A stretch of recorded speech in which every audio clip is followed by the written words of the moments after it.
नमस्ते, मैं हूं संजय दीक्षित और आप देख रहे हैं दी जयपुर डायलॉग्स। आप आपणा पर जाएं हमारे मर्चेंडाइज स्टोर पर, जिसमें आपको ये इस प्रकार की हुडीज़ मिलेंगी जो राष्ट्रीय और धार्मिक थीम्स पर हैं।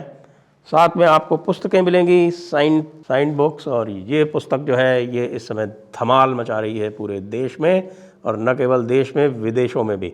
अब विदेशों में भी ये नंबर 1 न्यू रिलीज़ में आ गई है, amazon.com पे भी, और amazon.in पे तो ये बिल्कुल टॉप पे चल ही रही है और बेस्ट सेलर तो है ही। तो इसका विशेष आपको ध्यान इसलिए भी रखना है क्योंकि इससे आपको जो तर्क मिलते हैं वे अकाट्य हैं।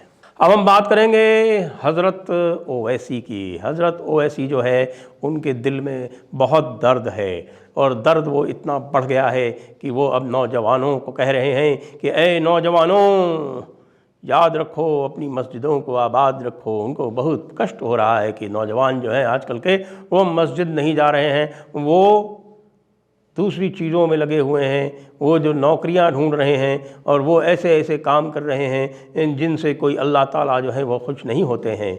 आखिरकार आदमी क्या है? आदमी अल्लाह का ग़ुलाम है, और अल्लाह के पास ये आदमी के सारे जो जितने भी राइट्स हैं वो अल्लाह के पास हैं। और उसके बाद भी आदमी जो है, नौजवान जो है, वो अल्लाह की इबादत में ना जाकर कहीं तो जा रहा है, कहीं घूम रहा है, कहीं नौकरी पेशा कर रहा है, कुछ भी कर रहा है, लेकिन इबादत नहीं कर रहा है। मस्जिदें जो है वीरान हो रही हैं।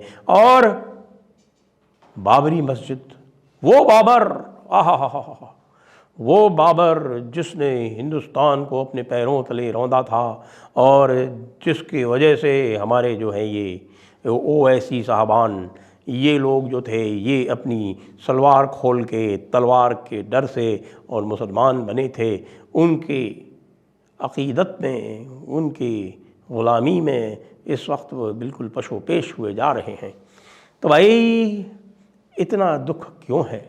इतना दुख इसलिए है कि राम मंदिर बन रहा है। राम मंदिर बनने की बात नहीं है, बात यह है कि पहली बार ऐसा हो रहा है जब से इस ज़मीन पर इस्लाम के कदम पड़े हैं, तब से पहली बार ऐसा हो रहा है कि कोई काफिर, जी हाँ, कोई काफिर जो है वो किसी मस्जिद को तोड़कर और उसके ऊपर अपने मंदिर, अपनी इबादतगाह, जिसको हम बोलते हैं कि बुतगाह, वहाँ पर तैयार कर रहा है, तामीर कर रहा है। ऐसा पहली बार हुआ है, जी हाँ, पहली बार ऐसा हुआ है, जिसको हम कह रहे हैं कि ये है स्टालिनग्राड ऑफ मोनोथेइस्टिक प्रोफेटिज्म।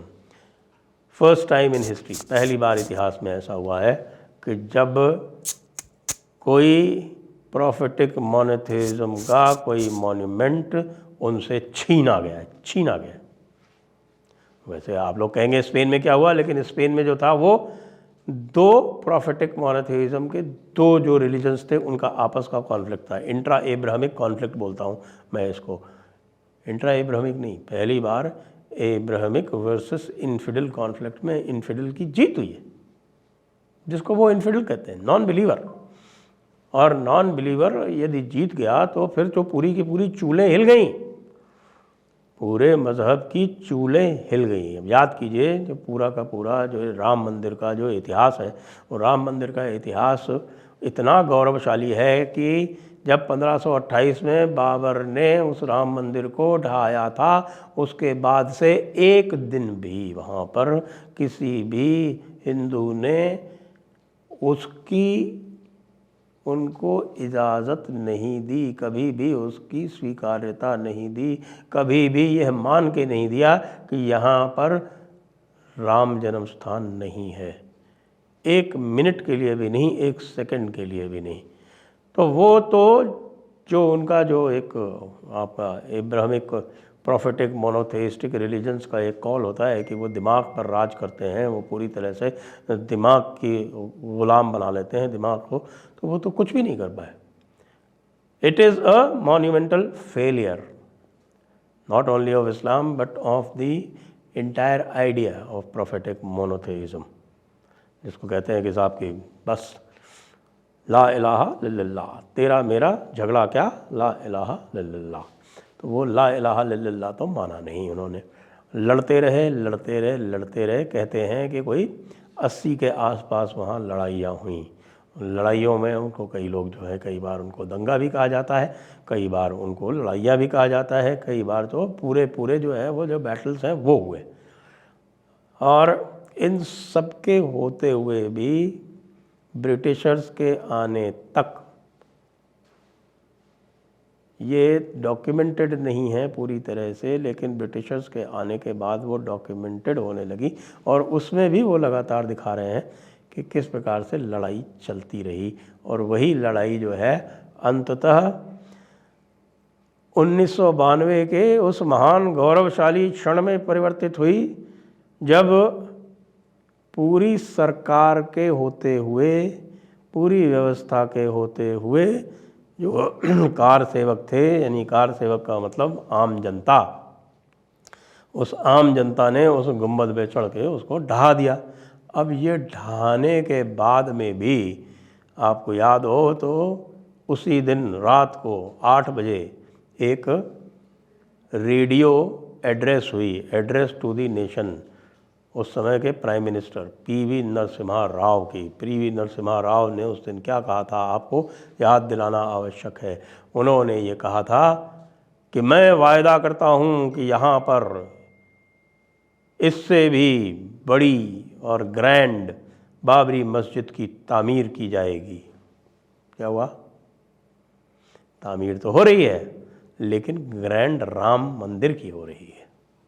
इसीलिए ओवैसी जो है हमारा, वो कह रहा है कि भाई अपनी मस्जिदों को आबाद रखो, कोई और काम करो या ना करो, मस्जिद ज़रूर जाओ। पता नहीं क्योंकि सारी की आधी से ज़्यादा मस्जिदें जो हैं वो बनी हुई हैं इसी तरह से मंदिरों पर, और तुम लोग जाना बंद कर दोगे तो पता चला कि आजकल जिस प्रकार का मूवमेंट चल रहा है, जिस प्रकार से काशी में चल रहा है, जिस प्रकार से मथुरा में चल रहा है, जिस प्रकार से टीले वाली मस्जिद के ऊपर चल रहा है, जिस प्रकार से भोजशाला में चल रहा है, जिस प्रकार से और भी अन्य मस्जिदों पर चल रहा है, बदायूं तक में चल रहा है। तो ये चेतना जाग उठी है, सबको पता चल गया है कि कानून हमारे साथ है। एक बार जहाँ देवता का निवास हो गया, वहाँ देवता का ही निवास रहता है, कोई वहाँ से हटा नहीं सकता। मूर्ति भले हटा दो, देवता नहीं जाते वहाँ से। जब ये लीगल मैक्सिम इस्टेब्लिश हो गया, उसके बाद तो ये प्लेसेस ऑफ वर्शिप एक्ट जो है वो तो निरर्थक हो चुका है। ये समझिए, प्लेसेस ऑफ वर्शिप एक्ट, ये ध्यान रखिए, ये निरर्थक हो चुका है। यद्यपि इसको चुनौती दी हुई है, लेकिन जो जुडिशियल प्रोनाउंसमेंट सारे आए हैं, जिसको सुप्रीम कोर्ट तक ने जो है उसके ऊपर किसी प्रकार की रोक नहीं लगाई है, उससे सारा का सारा ये तय हो गया है कि भाई जहाँ पर भी मंदिर था उसके ऊपर कुछ भी तोड़ के बना हुआ है वो मंदिर ही रहेगा। और ध्यान रखिए, ये केवल मस्जिदों की और मदरसों की ही बात नहीं है। गोवा में कई चर्च भी इसी प्रकार से बने हुए हैं, क्योंकि जो सुपीरियरिटी कॉम्प्लेक्स है ना, प्रोफेटिक रिलीजन्स का जो सुपीरियरिटी कॉम्प्लेक्स है, वो ये दिखाता है कि जो भी नॉन बिलीवर है, जिसको इनफिडल कहते हैं या काफिर कहते हैं, वो छोटा है और उसका छोटापन उसके ऊपर जाहिर करना है। इसके लिए उसका जो मंदिर है, उसकी जो मूर्ति है, उसको तोड़ के उसके ऊपर बनाना चाहिए।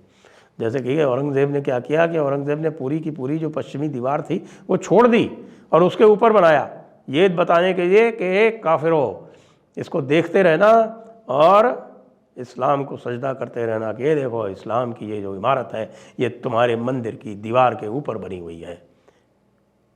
ये तुमको संदेश है कि ये तुम्हारा जो झूठा रिलीजन है, जो फॉल्स रिलीजन है, उसको हमने तोड़ दिया। तुम्हारी जो शैतानियत है उसके ऊपर हमने अपनी तीमार कर दी, तामीर कर दी, खड़ी कर दी अपनी मस्जिद। लेकिन अयोध्या में वह तोड़ दी गई और उसके ऊपर, उसी स्थान पर अब बड़ा राम मंदिर बन रहा है। तो हज़रत ओवैसी के दिल में नश्तर चुभना बिल्कुल लाजमी था, इसीलिए ज़ोर ज़ोर से चिल्ला रहे हैं। अब आप कहेंगे कि साहब कि ये कम्युनल माहौल बिगाड़ रहे हैं, ये वही लोग हैं जो कहते थे कि हम बात मानेंगे, सुप्रीम कोर्ट जो भी कहेगा वो हम मानने के लिए तैयार हैं, लेकिन अब ये कह रहे हैं कि देखिए सुप्रीम कोर्ट ने जो कहा उसको हम मानने के लिए अब तैयार नहीं हैं। ये सब मक्कार, झूठे, मौका परस्त लोग हैं। हज़रत ओवैसी जैसे जो बात करते हैं इत्तेहाद की, लेकिन किसके इत्तेहाद की? कहते हैं इत्तेहाद मुसलमीन, और उसके बाद भी कहते हैं कि हम कॉन्स्टिट्यूशन में विश्वास रखते हैं। ऐसे लोगों का कोई ठौर नहीं होना चाहिए नए भारत में। और नया भारत अब जाग उठा है। जैसे जैसे 22 जनवरी पास आती जा रही है, जैसे जैसे रामलला के विराजमान होने की तिथि पास आती जा रही है, वैसे वैसे इस देश की चेतना उस स्तर पर जाग कर पहुँचने वाली है जहाँ पर अब किसी के लिए संभव नहीं हो पाएगा कि वह महत सनातन चेतना को किसी भी प्रकार से दबा सके। इसलिए हज़रत ओवैसी और उनके चेलों, तुम सारे के सारे रोते रहो और सर पीटते रहो। अब आने वाला समय जो है वो सनातन का ही है। जय हिंद, जय भारत, वंदे मातरम।